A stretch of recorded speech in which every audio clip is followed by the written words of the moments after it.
Lord reading के बाद next governor general जो आया बच्चों लॉर्ड इरविन था। तो आज की क्लास में आपको लॉर्ड रीडिंग और फिर लॉर्ड इरविन के बारे में स्टार्ट करेंगे। आई थिंक आप मुझे सुन पा रहे हैं। और तो चलिए फटाफट आप लोग लाइव आइए और फिर हम क्लास को स्टार्ट करते हैं।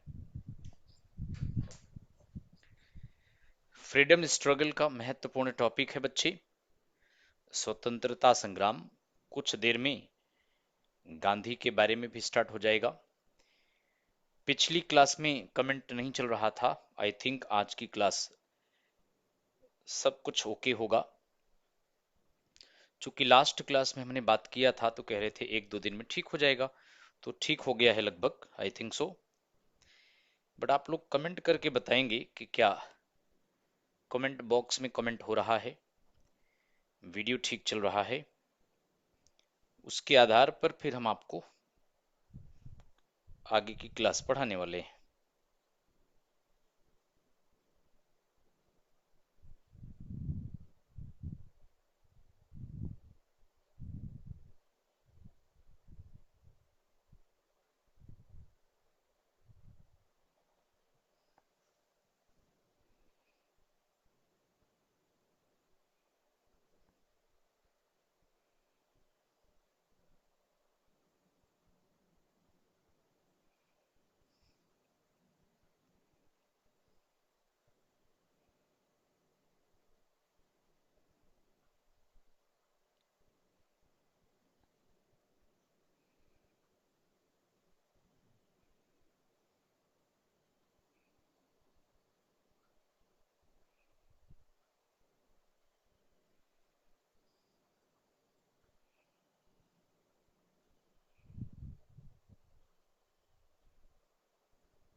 नमस्कार बच्चों, सभी का स्वागत है।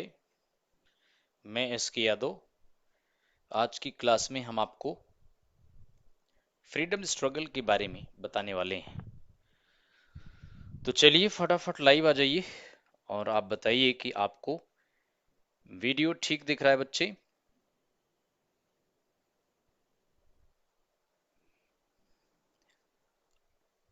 Sindhu Kushwaha, good morning. तो चलिए बताइए,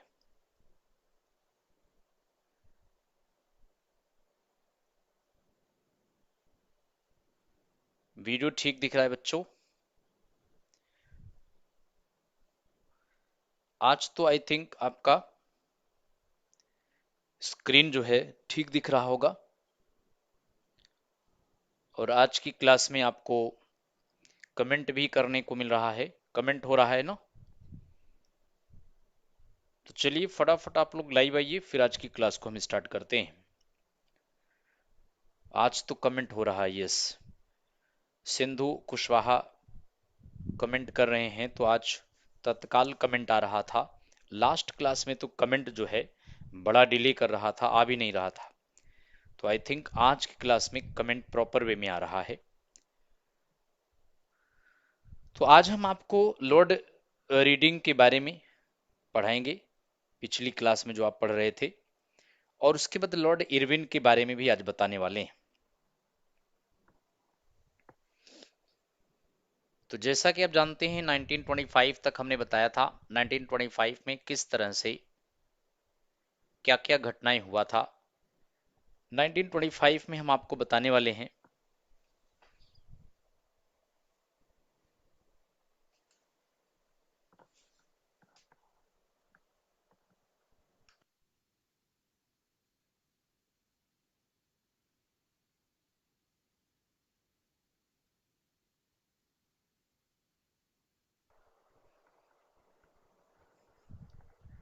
काकुरी कॉन्स्पिरेसी केस, बिल्कुल यहीं तक बताया था आज। आज इसी के आगे बताना है। काकुरी षड्यंत्र केस यहां तक हुआ था, यानी यही बताना था। तो बच्चे ये 9 अगस्त का दिन था 1925 में। काकोरी कॉन्स्पिरेसी,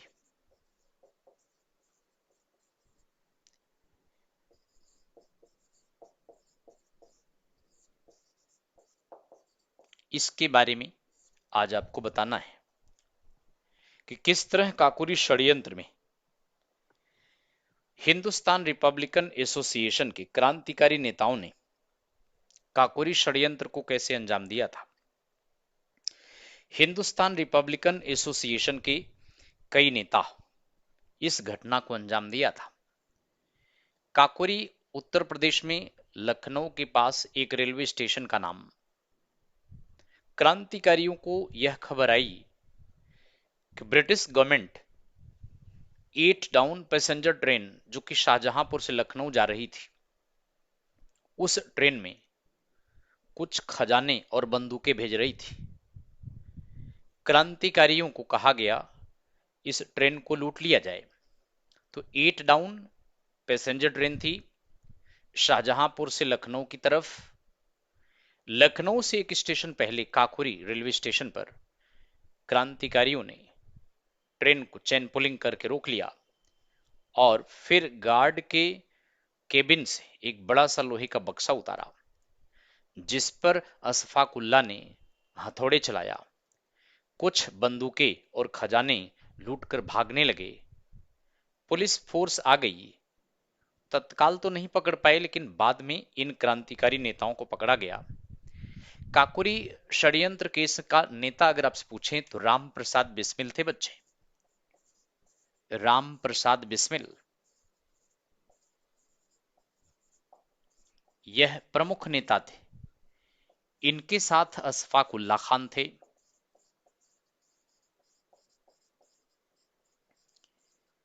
तीसरे प्रमुख नेता रोशन सिंह थे। चौथे प्रमुख नेता राजेंद्र लहरी थे। चार प्रमुख नेता और चारों हिंदुस्तान रिपब्लिकन एसोसिएशन के थे बच्चों। इनका संबंध हिंदुस्तान रिपब्लिकन एसोसिएशन से था, एचआरए, जिसका गठन 1924 में दिल्ली में चंद्रशेखर आजाद, सचिंद्र सन्याल इत्यादि नेताओं ने किया था। तो इसमें एक ट्रेन का नाम 8 डाउन ट्रेन था।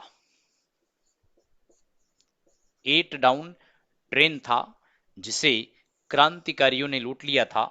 यह ट्रेन शाहजहांपुर से लखनऊ की तरफ जा रही थी। तो क्रांतिकारियों को इस ट्रेन में खजाने और बंदूकों का पता चला। क्रांतिकारियों ने काकोरी रेलवे स्टेशन पर ट्रेन को चेन पुलिंग करके रोक लिया। बड़ा सा एक लोहे का बक्सा उतारा और जिस पर हैमर्ड किया अशफाकुल्ला ने। कुछ बंदूकें खजाने लूटकर ये लोग फरार हो गए। बाद में इन नेताओं को अरेस्ट कर लिया गया। इन क्रांतिकारियों को गिरफ्तार कर लिया गया। इन पर मुकदमा चला और इस केस में इन चारों को फांसी हुई थी। हला काकोरी षड्यंत्र केस में कई नेताओं को अरेस्ट किया गया था, लेकिन इन 4 नेताओं को फांसी हुआ था। इनको फांसी पे लटका दिया था। और आपको बताएं, एक नेता पूछें तो रामप्रसाद बिस्मिल थे। इन्होंने फांसी पर लटकते वक्त एक गीत रचा था, सरफरोशी की तमन्ना। सरफरोशी की तमन्ना, यह गीत इन्होंने रचा था और ये गीत गाते हुए फांसी पर लटक गए थे। तो बच्चे यह काकोरी कॉन्स्पिरेसी केस 9 अगस्त के दिन हुआ था और इसी दिन 1942 में भारत छोड़ो आंदोलन भी चला था। तो आई थिंक आप इस बात को समझ पा रहे हैं आप सभी लोग। बच्चों, दिसंबर 1925 में भारतीय राष्ट्रीय कांग्रेस का सेशन कैलकाटा में हुआ, कानपुर में हुआ था। और आपको बताएं कि 1925 के दिसंबर अधिवेशन में अध्यक्षता किसने किया था? अगर यह पूछा जाए तो इस समय कांग्रेस अध्यक्ष सरोजिनी नायडू थी। तो सरोजिनी नायडू प्रथम भारतीय महिला कांग्रेस अध्यक्षा बनी थी। और जैसा कि आप जानते हैं, फर्स्ट लेडी कांग्रेस अध्यक्ष एनी बेसेंट को बनाया गया था 1917 में कलकत्ता अधिवेशन में, लेकिन पहली भारतीय महिला कांग्रेस अध्यक्ष सरोजिनी नायडू को बनाया गया था। तो चलिए, लॉर्ड रीडिंग के बाद नेक्स्ट वाइसरॉय जो आया बच्चे लॉर्ड इरविन था। लॉर्ड रीडिंग के पश्चात नेक्स्ट वाइसरॉय जो आया वो लॉर्ड इरविन था। और लॉर्ड इरविन के शासनकाल में तमाम इंसिडेंट हुआ था। तो आइए हम आपको लॉर्ड इरविन से रिलेटेड बताते हैं बातें। वो लॉर्ड इरविन था और लॉर्ड इरविन के शासनकाल में तमाम इंसिडेंट हुआ था। तो आइए हम आपको लॉर्ड इरविन से रिलेटेड बताते हैं बातें।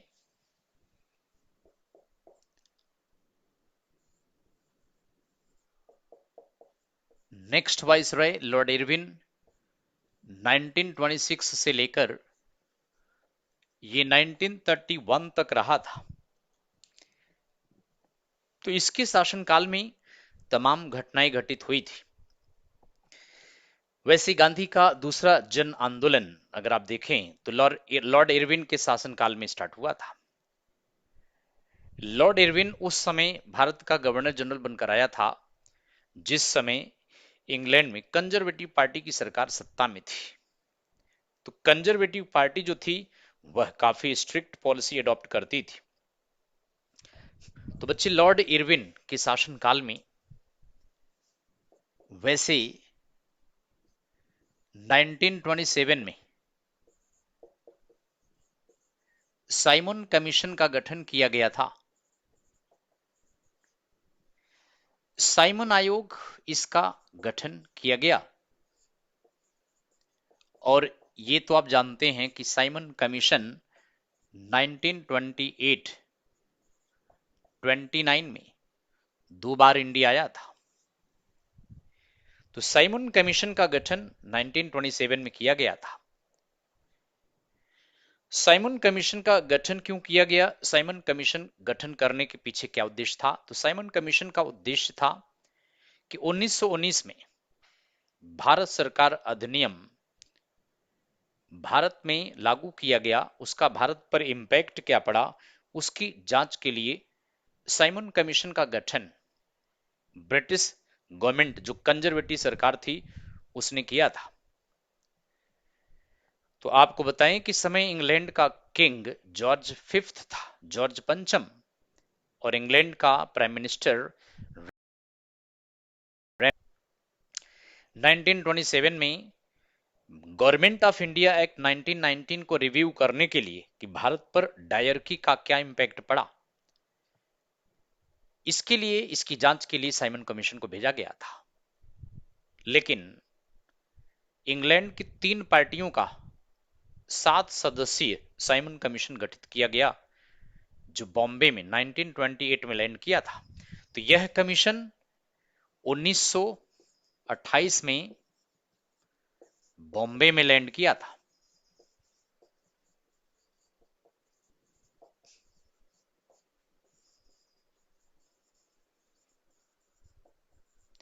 तो बच्चों साइमन कमीशन बंबई में उतरा था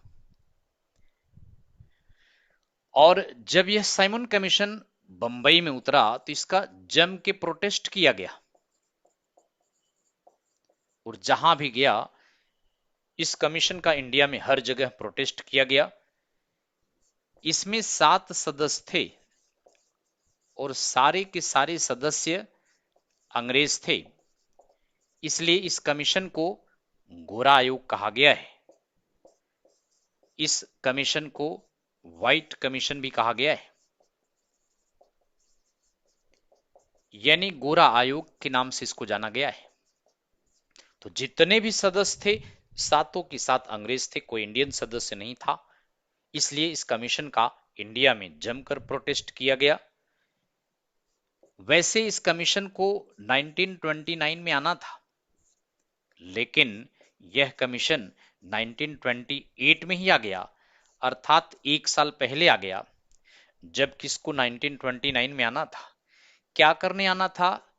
तो बच्चों 1919 के गवर्नमेंट ऑफ इंडिया एक्ट, यानी 1919 के भारत सरकार अधिनियम, भारत सरकार अधिनियम, इसको रिव्यू करने के लिए आना था। तो भारत सरकार अधिनियम को पुनरावलोकन करने के लिए आना था। तो इस कमीशन का गठन गवर्नमेंट ऑफ इंडिया एक्ट को रिव्यू करने के लिए आना था। लेकिन आप जानते हैं कि यह कमीशन एक साल पहले आ गया और इस कमीशन में 7 सदस्य थे, सब के सब अंग्रेज थे। इसलिए जहां भी गया इस कमीशन का जमकर प्रोटेस्ट किया गया। तो अगर आपसे पूछा जाए कमीशन का गठन क्यों किया गया, तो बच्चे 1919 में इस सरकार अधिनियम को रिव्यू करने आया था। इसके द्वारा इंडिया में डायरकी लाया गया था। डायरकी माने द्विसदनात्मक द्वैध शासन प्रणाली, और इसको रिव्यू करना था कि भारत में कहां तक इफेक्टिव है, कहां तक नहीं इफेक्टिव है। सब कुछ ठीक था, लेकिन सारे सदस्य अंग्रेज थे। इसलिए जहां भी यह कमीशन गया हर जगह इसका प्रोटेस्ट किया गया। जब यह कमीशन लाहौर पहुंचा अक्टूबर 1928 में, साइमन आयोग जब लाहौर पहुंचा तो लाला लाजपत राय के नेतृत्व में लाहौर में साइमन कमीशन का जमकर प्रोटेस्ट किया गया। उस समय लाहौर के सुपरिंटेंडेंट ऑफ पुलिस स्कॉट था। उसने असिस्टेंट एसपी को आदेश दे रखा था कि भीड़ को भगाने के लिए वह लाठीचार्ज कर दे। जेपी साउंडर उस समय assistant superintendent of police Lahore में लाला लाजपत राय पर बुरी तरह से लाठियां भाजी। लाला सिर पर बुरी तरह से चोट लग गई, जिससे 17 नवंबर 1928 को लाला लाजपत राय का देहांत हो गया था। लाला की डेथ का बदला लेने के लिए भगत सिंह, सुखदेव, राजगुरु ने लाहौर में एक षड्यंत्र रचा, जिसमें स्कॉट को मारना था, जो कि उस समय लाहौर का सुपरिंटेंडेंट ऑफ पुलिस था। लेकिन इत्तेफाक से उस दिन स्कॉट नहीं था, बल्कि जेपी साउंडर्स बैठा था, और जेपी साउंडर्स को ही 1928 में मारकर, यह समझकर मारा कि यह स्कॉट है, लेकिन जो भी है, जेपी साउंडर्स की हत्या करके भगत सिंह, सुखदेव, राजगुरु ने लाला लाजपत राय के डेथ का बदला लिया था। तो साइमन कमीशन बच्चों जहां भी गया हर जगह प्रोटेस्ट किया गया। वैसे दोबारा यह कमीशन फरवरी 1929 में फिर आया था। दोबारा फरवरी 1929 में पुनः यह कमीशन आया था।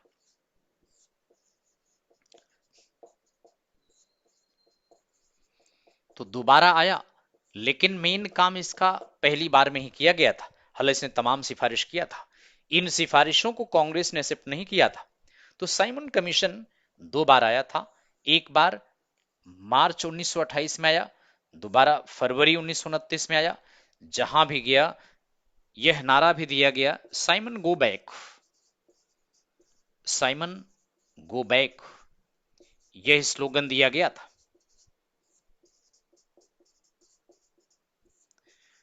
साइमन वापस जाओ, यह नारा दिया गया था।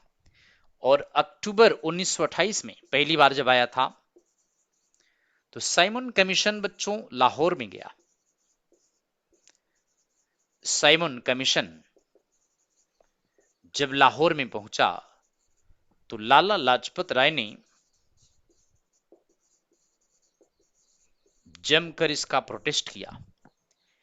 लेकिन उस समय असिस्टेंट एसपी यानी superintendent of police JP Saunders ने, जो कि असिस्टेंट पुलिस था बच्चे, ये इसने लाला पर बुरी तरह से लाठियों से पीटा, जिससे लाला का देहांत हो गया था। वैसे इस समय लाहौर का एसपी अगर आपसे पूछें तो बच्चे एसपी जो था वो स्कॉट था। इसके आदेश पर जेपी सॉन्डर्स ने लाला लाजपत पर लाठियां चलाई। लाला बुरी तरह से चोटिल हो गए। 17 नवंबर 1928 को लाला का देहांत हो गया था। तो इस तरह से बुरी तरह से चोटिल होने की वजह से लाला का देहांत हो गया था। और आपको बताएं कि लाला लाजपत राय की हत्या का बदला भगत सिंह, सुखदेव, राजगुरु ने जेपी सॉन्डर्स को मार करके इस घटना का बदला लिया था। तो इस तरह बच्चे साइमन कमीशन का कांग्रेस ने जितना भी सिफारिश था उसको स्वीकार नहीं किया। इवन मुस्लिम लीग ने भी सिफारिश को स्वीकार नहीं किया था। लेकिन आपको बताएं कि मद्रास की जस्टिस पार्टी और मुस्लिम लीग का एक गुट था साफी। मुस्लिम लीग का एक गुट शाफी ने साइमन कमीशन का प्रोटेस्ट नहीं किया था। तो यदि ऐसा कोई क्वेश्चन पुटअप किया जाए, Shafi a group of Muslim league, Muslim league का एक ग्रुप और जस्टिस पार्टी ऑफ मद्रास,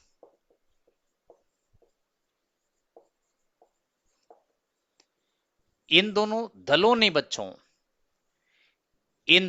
दलों ने साइमन कमीशन का सपोर्ट किया था।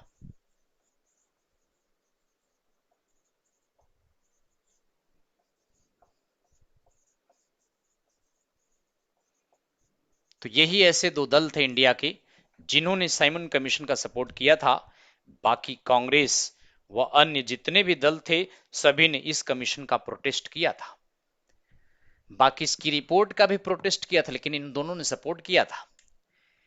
जब इस रिपोर्ट का प्रोटेस्ट किया तो ब्रिटिश गवर्नमेंट ने कांग्रेस को कहा कि ठीक है, आप अपना अलग से कॉन्स्टिट्यूशनल प्रोसीजर बना के दो। इसके लिए ऑल पार्टी कॉन्फ्रेंस बुलाया गया था, सर्वदलीय सम्मेलन हुआ था।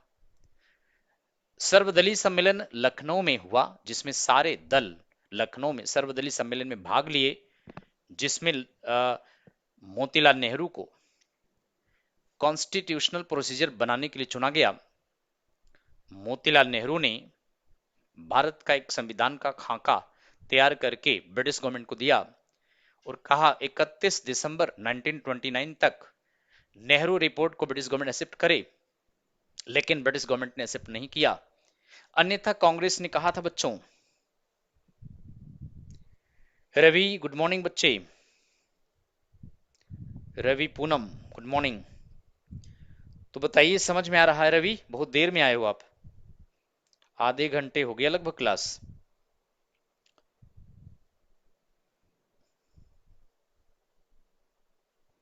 अजीत कुमार सर, यहां से बिहार सीजीएल कवर होगा? बिहार सीजीएल क्या है बच्चे, इतना टिपिकल चीजें बता रहे हैं आपको। आप पीसीएस लेवल खूब आसानी से दे सकते हैं। सीजीएल क्या है? इसमें जितना पढ़ाया जा रहा है उसमें आप पीसीएस बढ़िया बम्पर तरीके से बीपीएससी क्वालिफाई हो सकते हैं अगर चाहें तो। सीजीएल क्या चीज है? सीजीएल किस खेत की मूली का नाम है बच्चे? पढ़ने वाला बनो, ये नहीं कि एक दिन आओ पढ़ के दूसरे दिन पता न चले कि कहाँ गायब हो गए, है ना। इतना कंटेंट दिया जा रहा है, ये सब किताबों में पाओगे भी नहीं। Simon commission report, Simon commission का प्रोटेस्ट सब दलों ने किया था। बताइए कौन से ऐसे दो दल थे अजीत कुमार जिन्होंने साइमन कमीशन का सपोर्ट किया था, साइमन कमीशन रिपोर्ट को सपोर्ट किया था? तो चलिए बताइए, तब आप समझ जाएं कि आपका सिजिल क्लियर हो जाएगा इस बार। सभी दलों ने साइमन कमीशन का प्रोटेस्ट किया था। केवल दो ही ऐसी पार्टी थी जिन्होंने साइमन कमीशन का सपोर्ट किया था। तो अजीत कुमार बताइए कौन से दो दल थे जिन्होंने साइमन कमीशन और साइमन कमीशन रिपोर्ट का सपोर्ट किया था? देखते हैं कौन बता पाता है। जो बच्चा बता लेगा समझ जाइए इस बार उसका बिहार सीजीएल क्लियर है।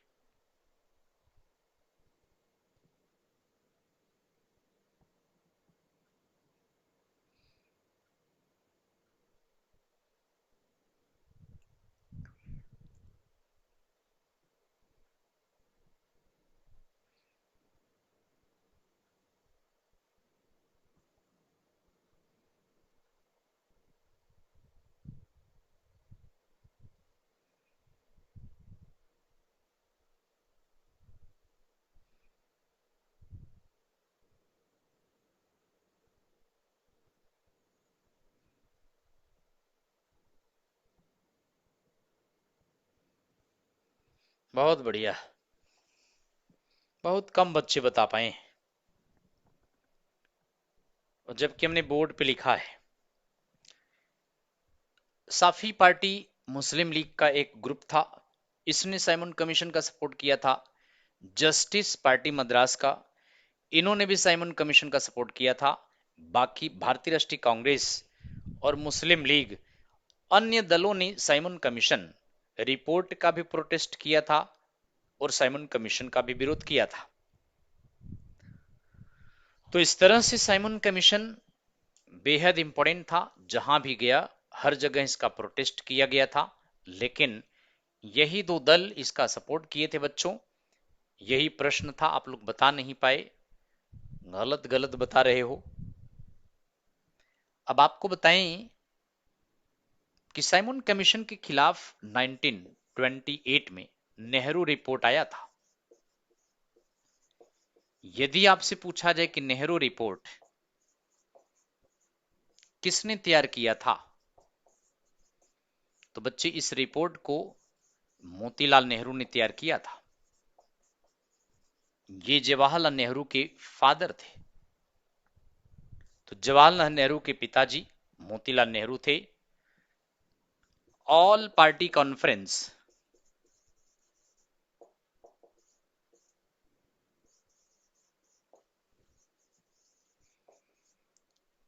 ऑल पार्टी कॉन्फ्रेंसेस पहले लखनऊ में बुलाया गया और देन कलकत्ता में बुलाया गया था। इस ऑल पार्टी कॉन्फ्रेंस में सर्वदलीय सम्मेलन में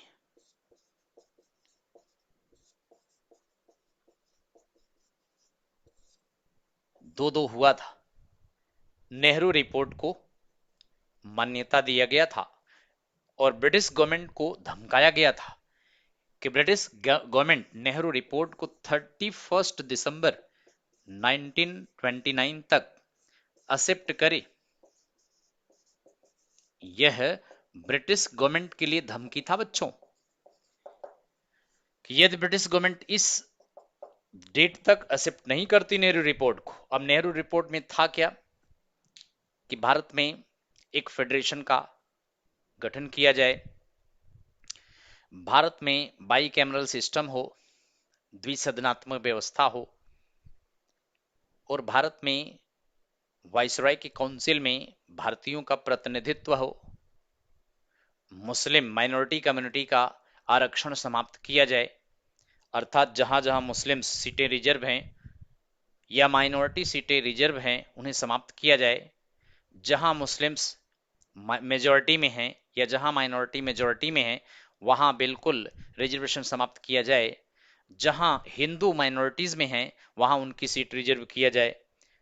तो इस तरह के कई प्रावधान थे बच्चों, जिसे मुस्लिम लीग ने भी प्रोटेस्ट किया था। मुस्लिम लीग ने क्या किया, नेहरू रिपोर्ट का विरोध किया था। ध्यान रखिएगा, साइमन कमीशन साइमन रिपोर्ट का तो प्रोटेस्ट किया ही किया था, लेकिन मुस्लिम लीग मोहम्मद अली जिन्ना के नेतृत्व में नेहरू रिपोर्ट का भी विरोध किया, क्योंकि इसमें मुसलमानों के हितों को नहीं एक्सेप्ट किया गया था। और मुस्लिम लीग पार्टी इसलिए बनाई गई थी कि मुसलमानों के हितों की रक्षा किया जाए, जबकि नेहरू रिपोर्ट में मुस्लिम हितों का कोई प्रोटेक्शन नहीं किया गया था। इसलिए मुस्लिम लीग ने प्रोटेस्ट किया। और आपको बताएं, मुस्लिम लीग का एक सर्वदलीय सम्मेलन दिल्ली में बुलाया गया था। मुस्लिम लीग ने बच्चों इसी समय 1928 में मुस्लिम लीग के मोहम्मद अली जिन्ना मुस्लिम लीग के मोहम्मद अली जिन्ना ने ऑल पार्टी कॉन्फ्रेंस बुलाया था?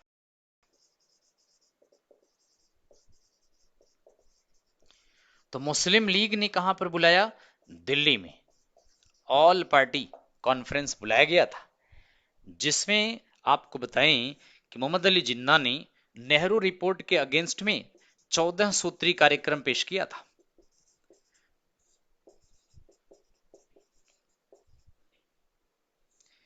यानी इसको कहते 14 फार्मूला। जिन्ना का 14 सूत्री कार्यक्रम दिल्ली में सर्वदलीय सम्मेलन में, हालांकि इस सर्वदलीय सम्मेलन में वही पार्टी शामिल हुआ जो मुस्लिम लीग के सपोर्टर थे। गैर मुस्लिम सपोर्टर पार्टियां दिल्ली में मुस्लिम लीग के सर्वदलीय सम्मेलन में शामिल नहीं हुई थी। तो 14 सूत्री कार्यक्रम में मुसलमानों के हितों की बात को रखा गया था, जैसे सिंध को बंबई से अलग किया जाए, नॉर्थ वेस्ट फ्रंटियर में, नॉर्थ वेस्ट फ्रंटियर प्रोविंस में मुस्लिम ज्यादा संख्या में हैं, वहां मुसलमानों की सरकार होनी चाहिए। वाइसरॉय की काउंसिल में 1/3 मुसलमान अपॉइंट किए और वह भी मुस्लिम लीग की तरफ से अपॉइंट किए जाएंगे। मुसलमानों की सीटें उन प्रांतों में रिजर्व किया जाए जहां मुस्लिम माइनॉरिटी में हैं, और जहां मुस्लिम मेजोरिटी में है वहां तो होना ही होना चाहिए। तो बहुत सारे प्रावधान थे। जिन्ना के 14 सूत्री कार्यक्रम दिल्ली की ऑल पार्टी कॉन्फ्रेंस में लाया गया था, जिसे आगे चलकर मोहम्मद अली जिन्ना ने इन 14 सूत्री कार्यक्रम के अलावा पाकिस्तान अलग देश बनाने की मांग को भी एक पॉइंट के रूप में एक्सेप्ट किया था।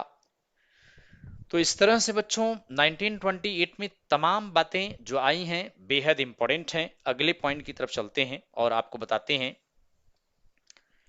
कि 17 नवंबर 1928 को लाला लाजपत राय का देहांत हो गया था। और लाला लाजपत राय आप जानते हैं कांग्रेस के गरम दल के नेता थे। और लाला लाजपत राय ने एक बड़ी फेमस किताब भी लिखा था, अनहैप्पी इंडिया। तो बच्चे इस डेट को 1928 को लाला लाजपत राय का देहांत हो गया था। गहरी चोट सिर पर आने की वजह से लाला का देहांत हो गया था। और लाला लाजपत राय को कैसरे हिंद की उपाधि दिया गया है।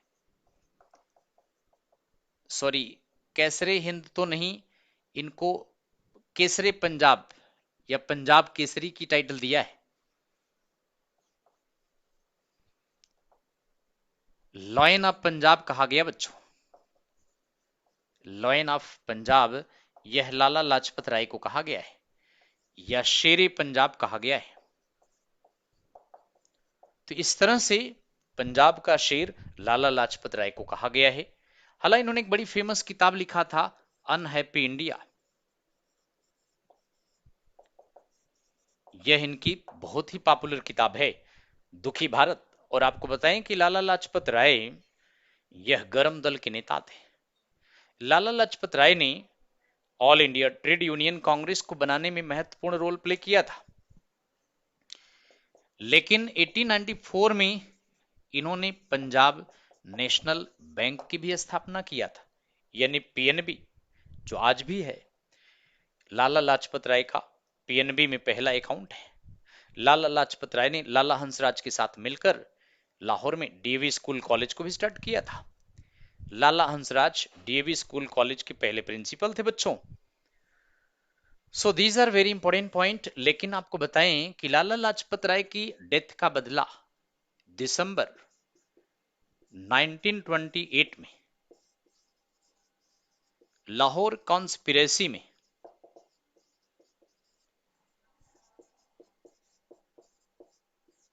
लाहौर षड्यंत्र में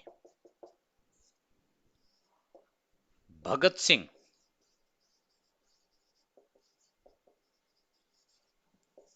सुखदेव, राजगुरु तीनों ने जेपी सॉन्डर्स की हत्या करके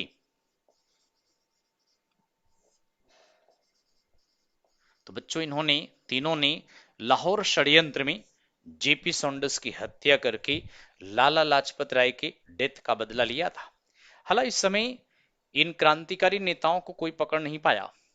ये लोग उस समय तो बच गए, लेकिन बाद में इन्हीं के दोस्तों ने या इन्हीं का एक दोस्त ब्रिटिश गवर्नमेंट का पक्ष ले लिया और इस तरह से ब्रिटिश गवर्नमेंट को बता दिया कि इस हत्या में सबसे बड़ा रोल भगत सिंह सुखदेव राजगुरु का था। बाद में हालांकि इन तीनों को बाद में अरेस्ट किया गया था, पहले तो पता ही नहीं चल पाया काफी लंबे समय तक। बाद में जब पता चला तो इन लोगों पर मुकदमा चलाया गया था। और आप सभी जानते हैं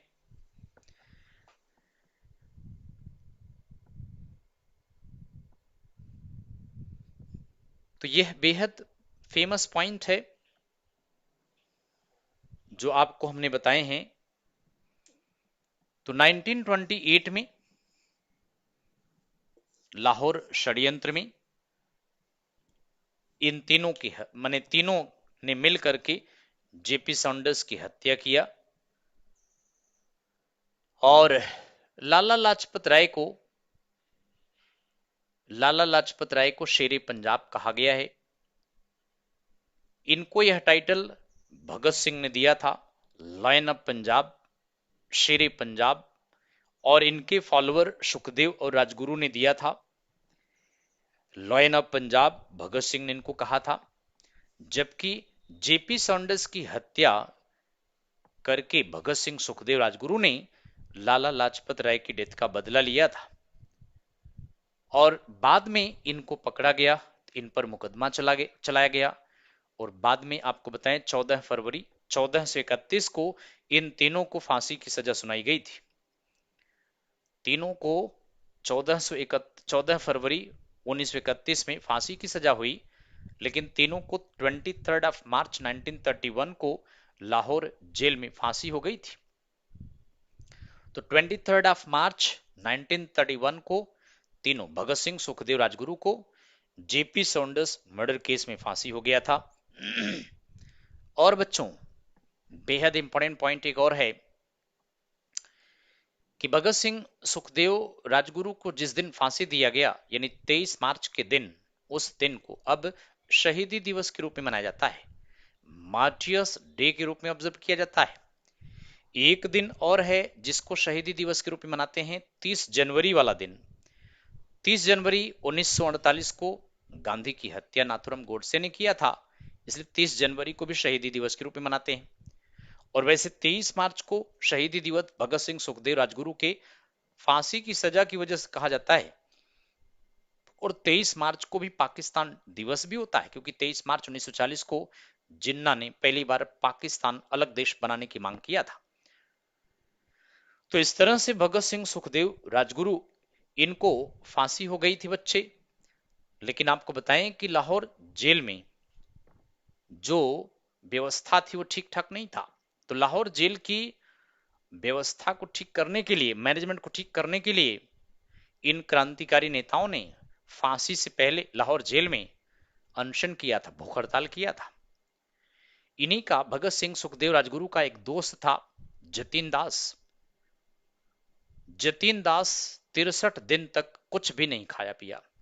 63 डेज हंगर स्ट्राइक के बाद जतीन दास का देहांत हो गया था।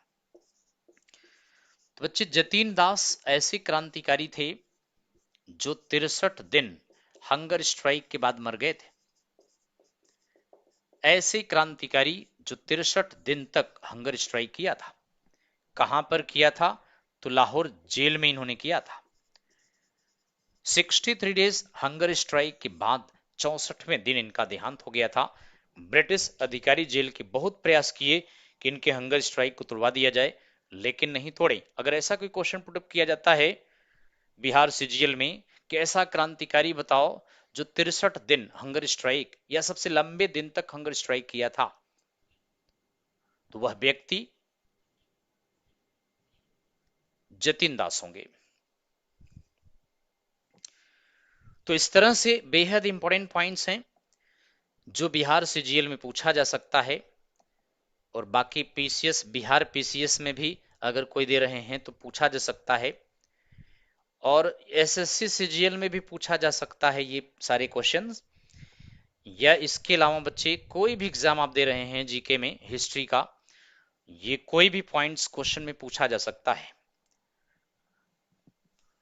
तो चलिए आगे की तरफ लिए चलते हैं।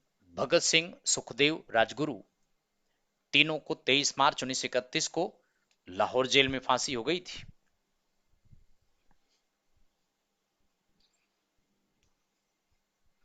अब आप नेक्स्ट पॉइंट की तरफ चलें। बच्चों 1928 की बात है। बारदोली सत्याग्रह, बारदोली सत्याग्रह, इसे गुजरात में सरदार वल्लभ भाई पटेल ने स्टार्ट किया था। सरदार वल्लभ भाई पटेल के नेतृत्व में बारदोली सत्याग्रह चला था। आप सभी जानते हैं बारदोली यह गुजरात में है। दरअसल फसल फेल हो गई, बारिश की वजह से फसल पैदा नहीं हुई। किसानों ने मांग किया ब्रिटिश गवर्नमेंट से कि लगान माफ करे, लेकिन ब्रिटिश गवर्नमेंट लगान माफ करने के मूड में नहीं थी, बल्कि किसानों से जबरदस्ती लगान वसूल रही थी। ये किसान सरदार वल्लभ भाई पटेल के पास आए और उन्होंने ब्रिटिश गवर्नमेंट के खिलाफ अपनी मांग को बताया। सरदार वल्लभ भाई पटेल किसानों से कहा कि वे लगान मत दें और उनके साथ इस सत्याग्रह में शामिल हों। वल्लभ भाई पटेल के नेतृत्व में चले बारदोली सत्याग्रह गुजरात के बारदोली नाम का स्थान पर हुआ था। बच्चों, बारदोली की महिलाओं ने सरदार वल्लभ भाई पटेल को सरदार की टाइटल दिया था। बाद में महात्मा गांधी भी इस सत्याग्रह में शामिल हुए। महात्मा गांधी ने भी इनको सरदार कहा, लेकिन दोनों दिया जाए, बिहार सीजीएल में अगर दोनों दिया जाए कि सबसे पहले इनको सरदार की टाइटल किसने दिया, तो बारदोली की महिलाओं ने दिया। और बिहार सीजीएल में न दिया हो, एसएससी सीजीएल में दिया जाए कि सबसे पहले इनको सरदार की टाइटल किसने दिया, तो याद रखिएगा सबसे पहले इनको सरदार की टाइटल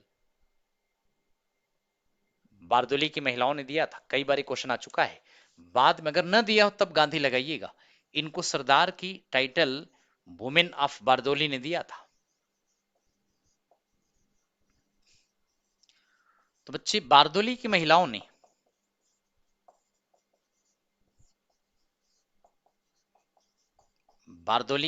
ने इनको सरदार की टाइटल दिया था। ना दिया हो तब आप इनको गांधी लगाइएगा। So these are very important point.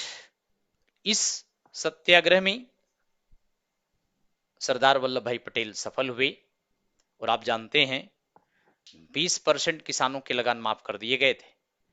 उनको ऑप्शन भी दिया गया कि अगले साल आप इस 80% प्लस नेक्स्ट ईयर का लगान भी कंपाइल्ड करके दें।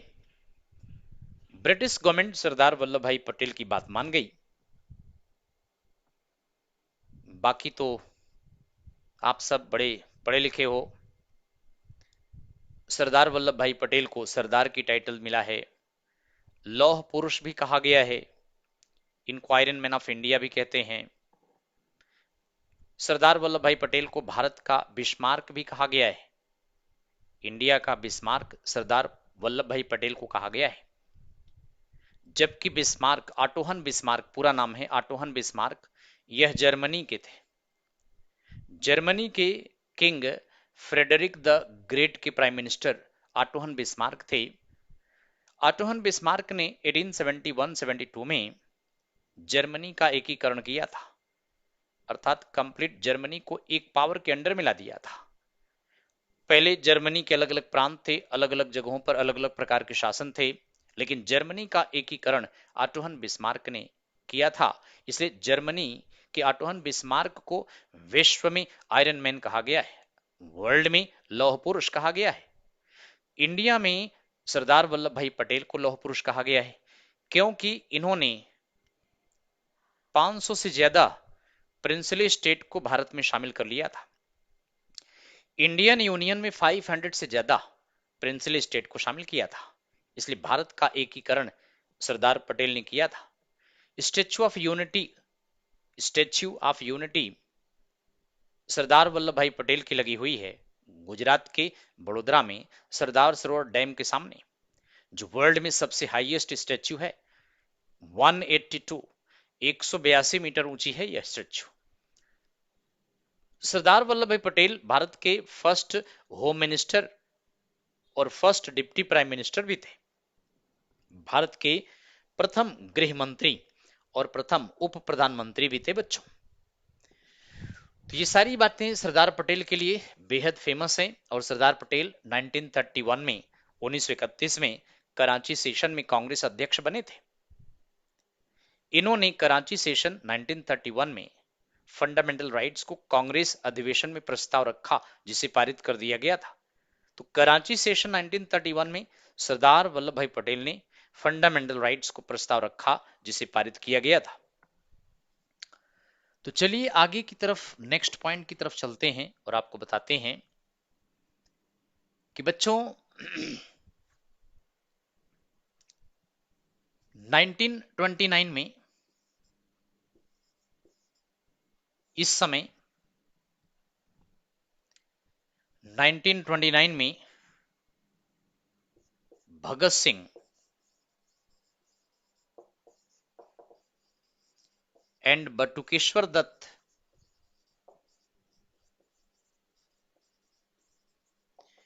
इन दोनों ने सेंट्रल हॉल दिल्ली में ब्रिटिश असेंबली में बम फेंका था। सेंट्रल हॉल दिल्ली में है, ये बम फेंका था। जिस समय इन्होंने बम फेंका केंद्रीय सभागार दिल्ली में, उस समय सेफ्टी बिल पर डिस्कशन चल रहा था, यानी सुरक्षा विधेयक पर बच्चों समय सुरक्षा विधेयक पर बहस चल रही थी। तो केंद्रीय सभा भवन में बटुकेश्वर दत्त भगत सिंह ने दिसंबर 1929 में बम फेंका और यहीं पर भगत सिंह ने इंकलाब जिंदाबाद का नारा दिया था। पहली बार पब्लिकली इंकलाब जिंदाबाद का नारा इन्होंने दिया था। हालांकि वैसे इंकलाब जिंदाबाद यह एक गीत है जिसके रचयिता मोहम्मद इकबाल है, लेकिन यह नारा इसी समय भगत सिंह ने दिया, बटुकेश्वर दत्त ने दिया और बम ऐसी जगह फेंका जहां कोई बैठा नहीं था। इनका मकसद किसी को मारना नहीं था, बल्कि इनका उद्देश्य था कि बहरे अंग्रेजों के कान खोलना। कहा अंग्रेज बहरे हो गए हैं, अंग्रेज बहरे हो गए हैं, हमारी बात ये सुनते नहीं है। बम की आवाज से इनके कान के पर्दे ओपन करेंगे। इसलिए बम फेंकने के बाद ये वहीं खड़े रहे और सरेंडर भी किया। इनको पकड़ लिया गया। बाद में पत्रकार भी आए इंडिया और इंटरनेशनल लेवल के, और उनसे तमाम प्रश्न पूछे। यह भी पूछा कि आखिर बताओ आपने बम कैसे बनाए। जोर जोर से चिल्ला चिल्ला कर बम के फार्मूले ये लोग मीडिया को बताए। इसलिए बताया कि यह मीडिया वाले उस बम के फार्मूले को अपने न्यूज़पेपर में कल छाप देंगे और लोग इस न्यूज को पढ़ेंगे और फिर बम बनाकर अंग्रेजों पर बम मारेंगे, अंग्रेज भाग जाएंगे। तो इस तरह से इन्होंने अब भागने की बजाय इन्होंने सरेंडर करना सोचा, क्योंकि पब्लिक में क्रांतिकारी नेताओं के प्रति ऐसी बातें, ऐसी अफवाहें फैलने लगी थी कि क्रांतिकारी आते हैं, क्रांति करके खुद तो बच निकलते हैं, लेकिन आम जनता उसमें पिस जाती है। तो इन्होंने डिसाइड किया कि भागेंगे नहीं, बल्कि वे खड़े रहेंगे, सरेंडर करेंगे। चूंकि इनका किसी को मारना उद्देश्य नहीं था, तो इस केस में इनको फांसी की सजा नहीं हो सकता था। लेकिन बाद में भगत सिंह का और इनके अन्य दोस्तों का, राजगुरु सुखदेव का लाहौर षड्यंत्र केस वाला मामला खुल गया और फिर लाहौर षड्यंत्र केस वाले मामले में भगत सिंह, सुखदेव, राजगुरु को फांसी की सजा सुनाई गई। कब? 14 फरवरी 1931 को, और 23 मार्च 1931 को फांसी दे दिया गया था। तो बच्चों इस तरह से अगर आपसे पूछा जाए तो यह घटना 1929 में 8 अप्रैल को हुआ था। यह घटना इस डेट को हुआ था जब इन्होंने केंद्रीय सभागार में केंद्रीय सभागार में इन लोगों ने बम फेंका और यहीं पर खड़े रहे, इंकलाब जिंदाबाद का नारा दिया था। तो बच्चे, बेहद इंपॉर्टेंट पॉइंट है। आगे की तरफ चलते हैं और आपको बताते हैं कि दिसंबर 1929 में भारतीय राष्ट्रीय कांग्रेस का लाहौर अधिवेशन हुआ था। Lahore session of Indian national Congress. इसके अध्यक्ष पहली बार जवाहरलाल नेहरू बने थे। भारतीय राष्ट्रीय कांग्रेस के लाहौर अधिवेशन में फर्स्ट टाइम नेहरू को कांग्रेस अध्यक्ष बनाया गया था। इससे पहले जवाहरलाल नेहरू कभी कांग्रेस अध्यक्ष नहीं थे। हाँ, ये लोग किसान नेता थे। उत्तर प्रदेश में किसान आंदोलन चले थे तो उनमें इन्होंने बढ़ चढ़कर भाग लिया था। और जिस समय साइमन कमीशन आया था उस समय इन्होंने उत्तर प्रदेश में जमकर प्रोटेस्ट किया था। तो जवाहरलाल नेहरू कांग्रेस की पहली बार अध्यक्ष 1929 में लाहौर सेशन में बने। और आपको बताएं कि इस अधिवेशन में कांग्रेस ने नेहरू के नेतृत्व में 3 प्रस्ताव लाए। एक तो फुल इंडिपेंडेंस का,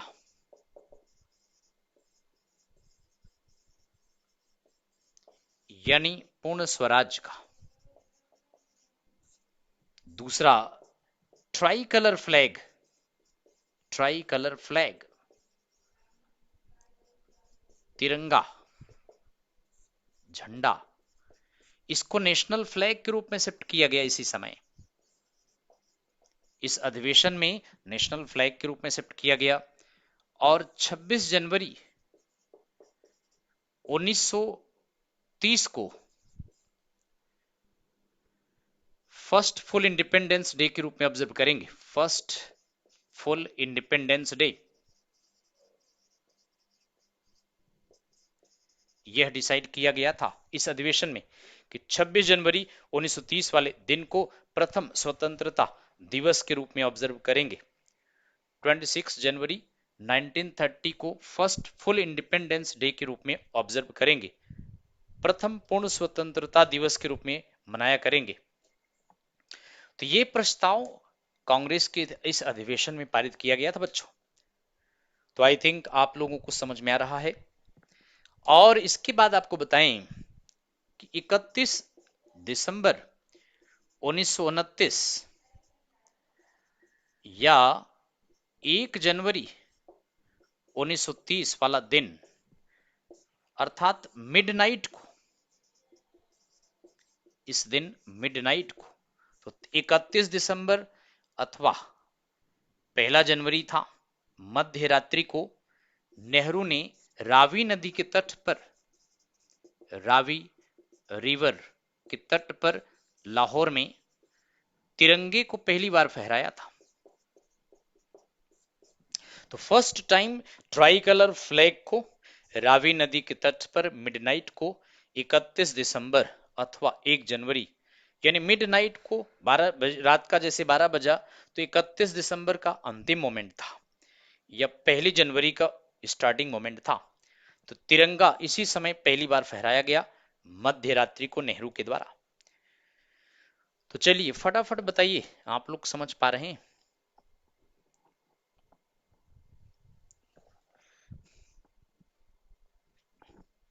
इतने में जो बताएं, कोई डाउट्स हैं पूछें आप।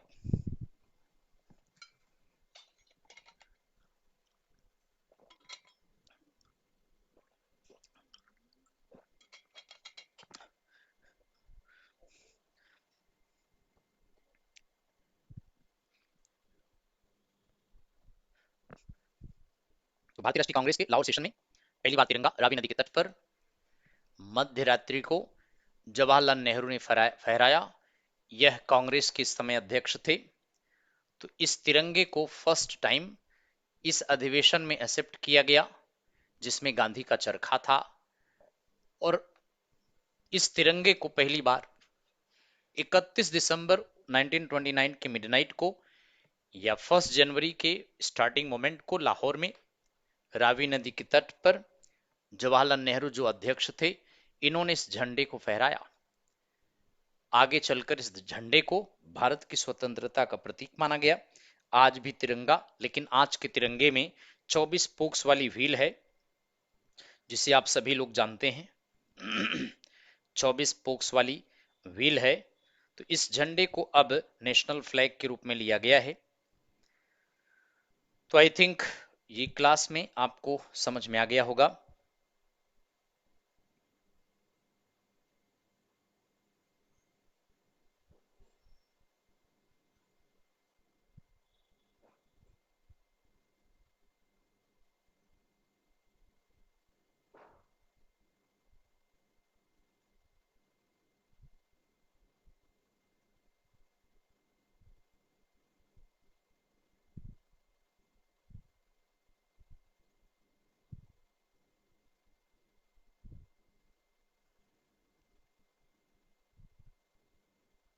तो चलिए, बेहद बहुत बढ़िया। सिंधु कुशवाहा हमारे साथ शुरू से जुड़े हुए हैं। सबसे पहले यही थे जो आए थे और लास्ट तक जुड़े रहते हैं। बहुत बढ़िया आप लोग पढ़ रहे हैं और आई थिंक आप लोग अच्छा कर रहेंगे, बढ़िया पढ़ाई होगा। तो आज इतना ही पढ़ाएंगे बच्चों, ठीक है ना। नेक्स्ट क्लास में यहाँ से हम आपको आगे ले चलेंगे और अगली क्लास में आपको भारत के फ्रीडम स्ट्रगल में गांधी जी का फिर से एंट्री, उसके बारे में हम आपको नेक्स्ट क्लास से पढ़ाना स्टार्ट करेंगे। तो कोई डाउट्स हैं तो आप पूछ सकते हैं, अन्यथा यहां से हम आपको अगली क्लास में पढ़ाना स्टार्ट करेंगे। नेक्स्ट क्लास कल नहीं परसों होगी, उसमें बताएंगे। 31 या 1 जून नहीं होगा, जो 1 जनवरी है। 31 दिसंबर या 1 जनवरी होगा। मध्य रात्रि 12 बजे के बाद सो जाते हो क्या? 12 बजे तो देखो घड़ी में डेट बदल जाता है, रात के 12 बजे। Ajit SSC CGL, Bihar CGL, 31 दिसंबर की मिडनाइट 12 बजे रात को, अगला दिन 12 बजकर 1 सेकंड में 1 तारीख हो जाएगा ना, 31 दिसंबर के बाद। नया साल नहीं मनाते हो लग रहा है। ठीक है बच्चे, ओके, थैंक यू। मिलते हैं नेक्स्ट